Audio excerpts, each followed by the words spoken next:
8 heures ce matin, le coronavirus s'invite à la table de la Première ministre, avec la ministre fédérale de la Santé, mais aussi les représentants des entités fédérées.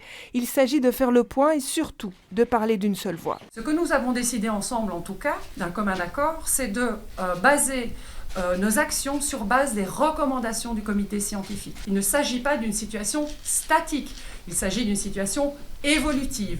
Raison pour laquelle nous allons nous réunir, et nous avons déjà décidé de nous réunir au moins une fois par semaine, de manière régulière, mais aussi chaque fois que l'évolution de la situation l'exigera. Présents également à cette réunion, car concernés aussi les ministres régionaux en charge de la santé et les ministres de l'enseignement, qui confirment les mesures liées à la phase 2 pour contrer la propagation du virus. J'ai relayé dès la semaine dernière les instructions du SPF Santé publique à ce sujet. Si un enfant revient d'une zone à risque et qu'il présente des symptômes, il doit rester à la maison, contacter son médecin et être soigné. Donner un message cohérent et des consignes identiques, c'est ce que le ministre-président de la région bruxelloise a aussi rappelé ce matin aux 19 bourgmestres et chefs de corps réunis en conseil de prévention et de sécurité.